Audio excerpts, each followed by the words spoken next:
നമസ്കാരം, മലയാളി വാർത്തയിലേക്ക് സ്വാഗതം. കിഴക്കൻ നേപ്പാളിൽ ഭൂചലനം. കിഴക്കൻ നേപ്പാളിലെ സംഗുവ സഫ ജില്ലയിൽ വെള്ളിയാഴ്ച പുലർച്ചെ ഭൂചലനമുണ്ടായി. റിക്ടർ സ്കെയിലിൽ 4.7 തീവ്രത രേഖപ്പെടുത്തി.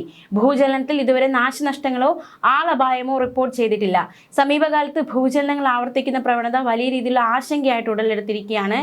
ദേശീയ ഭൂകമ്പ നിരീക്ഷണ ഗവേഷണ കേന്ദ്രത്തിന്റെ അറിയിപ്പ് അനുസരിച്ച് പുലർച്ചെ 3:15 ഭൂചലനം ഉണ്ടായത്. സംഗുവ സഫ താപ്ലേജുങ് അതിർത്തി മേഖലയിലുള്ള തോപ്കെ ഗോലയാണ് ഭൂചലനത്തിന്റെ പ്രഭവ കേന്ദ്രം. തലസ്ഥാനമായ കാഠ്മണ്ഡുവിൽ നിന്നും ഏകദേശം 400 കിലോമീറ്റർ കിഴക്ക് മാറിയാണ് ഈ ജില്ല സ്ഥിതി ചെയ്യുന്നത്. സംഗുവ സഫയ്ക്ക് പുറമെ അയൽ ജില്ലകളായ ഭോജ്പൂർ, പാഞ്ച്തർ, തേരതും എന്നിവിടങ്ങളിലും പ്രകമ്പനമുണ്ടായി.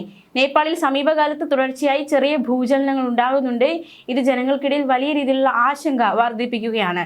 2015 9,000 പേരുടെ മരണത്തിനിടയാക്കിയ ഭൂചലനമുണ്ടായ നേപ്പാളിലെ കോശി പ്രവിശ്യയിലും ഈ ഇടയ്ക്ക് വീണ്ടും ഭൂചലനമുണ്ടായി.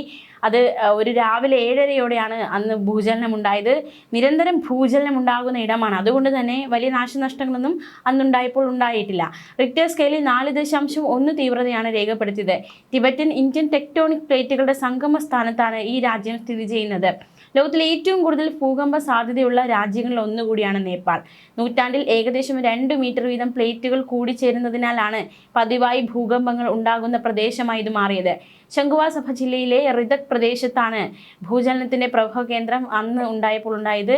തലസ്ഥാനമായ കാഠ്മണ്ഡുവിൽ നിന്ന് 475 കിലോമീറ്റർ കിഴക്കാണ് സംഗുവ സഫ.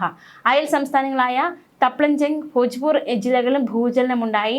ജനുവരി 11 ലാംജങ് ജില്ലയിലെ ബൻസാറിനടുത്ത് 3.9 തീവ്രത രേഖപ്പെടുത്തിയ ഭൂകമ്പമുണ്ടായി. 2015 7.8 തീവ്രത രേഖപ്പെടുത്തിയ ഭൂചലനം ഏകദേശം 9,000 പേരുടെ മരണത്തിനിടയാക്കിയെന്ന് അന്ന് നമ്മൾ നടുങ്ങിയ ഒരു വാർത്തയായിരുന്നു അത്. അതിനുശേഷം തുടരെ ചില ഭൂചലനങ്ങൾ നേപ്പാളിൽ ഉണ്ടാകാറുണ്ട്. എന്തായാലും വലിയ രീതിയിലുള്ള ആശങ്കാപരമായിട്ടുള്ള ഒരു സ്ഥലം തന്നെയാണ് അവിടം. അതേസമയം നമുക്ക് കേരളത്തിലേക്ക് വരാം. കേരളത്തിൽ ഒറ്റപ്പെട്ട ഇടങ്ങളിൽ ഇടിമിന്നലോട് കൂടിയ മഴയ്ക്ക് സാധ്യതയുണ്ടെന്ന് മുന്നറിയിപ്പുണ്ട്. കേന്ദ്ര കാലാവസ്ഥാ വകുപ്പാണ് മുന്നറിയിപ്പ് നൽകിയിരിക്കുന്നത്. ഇടിമിന്നലോട് കൂടിയ മഴയാണ്. അപ്പോൾ ഇടിമിന്നൽ ജാഗ്രതാ നിർദ്ദേശങ്ങൾ പാലിക്കണം.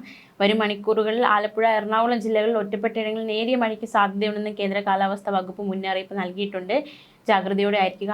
ഇടിമിന്നലിന്റെ ലക്ഷണങ്ങൾ കണ്ടു കഴിഞ്ഞാൽ ഉടൻ തന്നെ സുരക്ഷിതമായ കെട്ടിടത്തിനുള്ളിലേക്ക് മാറണം. തുറസായ സ്ഥലങ്ങളിൽ തുടരുന്നത് ഇടിമിന്നൽ ഏൽക്കാനുള്ള സാധ്യത വർദ്ധിപ്പിക്കും.